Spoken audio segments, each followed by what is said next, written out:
A 48-year-old patient sits in a clinic, chronically exhausted, unable to lose weight despite a strict diet, and feeling like her body is breaking down. Yet her doctor reviews her annual blood panel and tells her the results are flawless. The contradiction exists because standard primary care panels, specifically fasting glucose and hemoglobin A1C, are lagging indicators. They are designed to confirm established diabetes, not detect the decade-long runway leading up to it. These standard tests measure how well glucose is being regulated in the bloodstream. They measure the outcome of the system.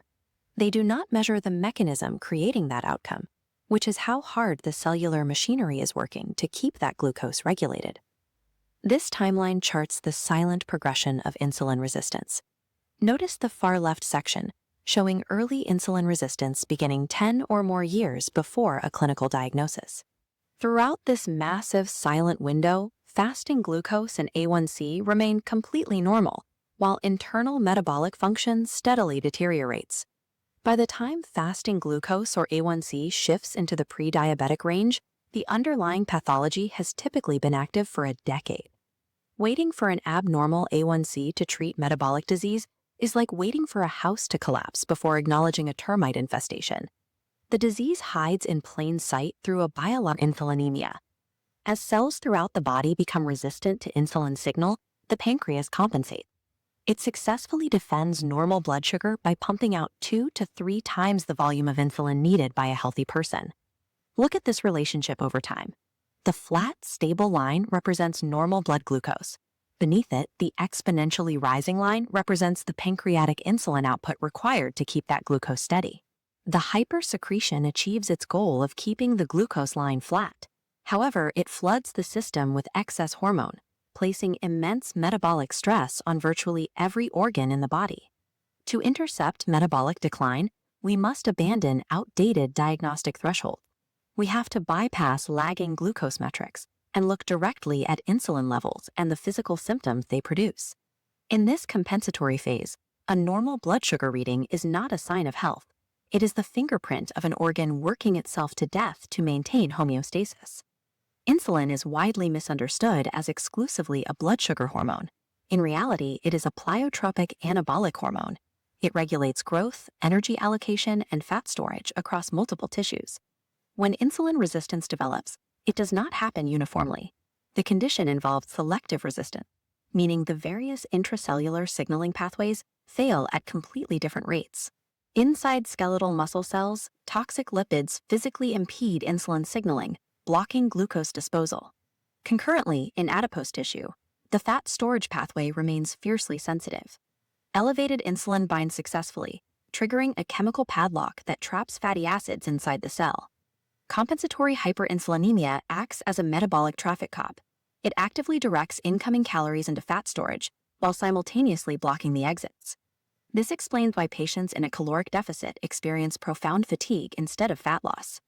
The deficit signals the brain that fuel is low, but the chronically elevated insulin suppresses net lipolysis, keeping stored energy locked away. These individuals are not failing their diets. Their elevated insulin is chemically locking them out of their own fat stores. Through the 30s and 40s, the body initiates a severe shift in fat depot distribution. Visceral expansion drives fat deep inside the abdomen. This process happens entirely independent of total body weight, while subcutaneous fat declines. Subcutaneous fat, the fat stored just under the skin, is largely metabolically neutral. Visceral adipose tissue, or VAT, is highly active and highly dangerous. This cross-section illustrates the mechanical danger. Visceral fat drains directly into the hepatic portal vein, feeding straight into the liver. It delivers a toxic payload of free fatty acids and inflammatory cytokines, accelerating systemic insulin resistance. Body mass index is mathematically incapable of identifying this pathology in adults over 40. A standard scale cannot distinguish between 10 pounds of lost muscle and 10 pounds of newly acquired visceral fat. The superior anthropometric marker is the weight-to-height ratio. Measuring the waist directly correlates with visceral fat accumulation, capturing the internal shifting of mass.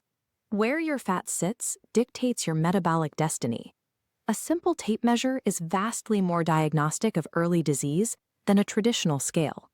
Long before standard blood tests cross a diagnostic threshold, hyperinsulinemia projects a visible physical phenotype.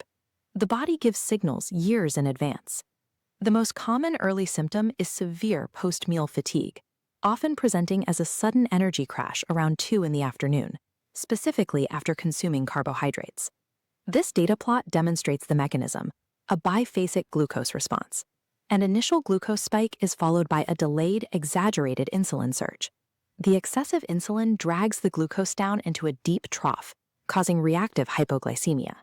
Beyond fatigue, excess insulin and its companion hormone, insulin-like growth factor 1, directly stimulate cellular proliferation in the skin, creating distinct dermatological markers.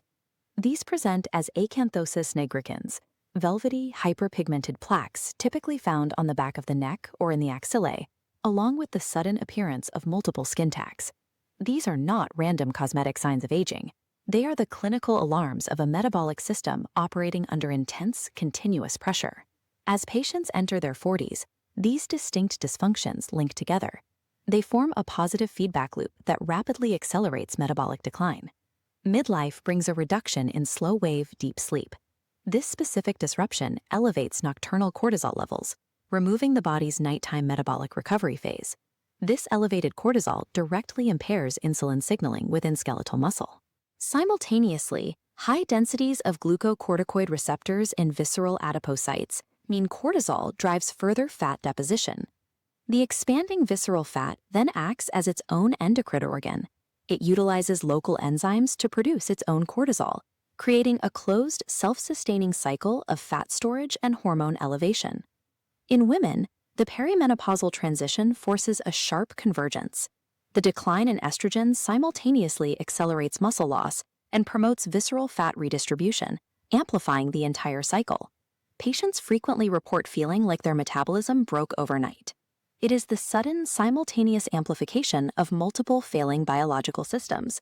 Identifying the disease during the silent window requires ordering specific laboratory markers that measure insulin directly. Commercial laboratories report a fasting insulin reference range of roughly 2 to 25 microunits per milliliter. That range is a statistical trap. It is derived from the middle 95% of a population that includes enormous numbers of metabolically compromised adults. This lab guide details the true evidence-based target. For fasting insulin, an optimal range is substantially tighter than the standard commercial reference.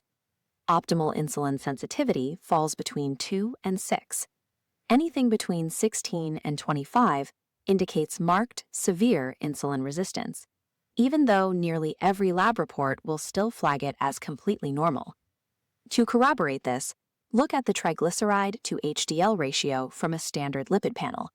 A ratio below 2 indicates a low probability of insulin resistance, serving as a highly accessible early marker. Accepting a standard normal designation without understanding the metabolically optimal range leaves patients completely blind to an active, destructive internal state. The definitive surrogate estimate for hepatic insulin resistance is HOMA-IR, or the Homeostatic Model Assessment of Insulin Resistance. HOMA-IR is not a standalone lab test. It is a formula you can calculate yourself using existing data: fasting insulin multiplied by fasting glucose divided by 405. This calculation represents an exact mathematical product. It measures precisely how hard your pancreas is working to suppress your liver's overnight glucose production. The diagnostic thresholds are clear. An optimal score is below 1.0. A score above 2.5 indicates pathological insulin resistance that requires immediate lifestyle intervention. We don't have to wait a decade for a prediabetes diagnosis, enduring years of weight loss resistance and exhaustion, if we look at the right data. By calculating HOMA-IR, understanding selective tissue resistance, and bypassing lagging glucose indicators, we can disarm the mechanism of metabolic disease years before the medical apparatus ever sounds the alarm.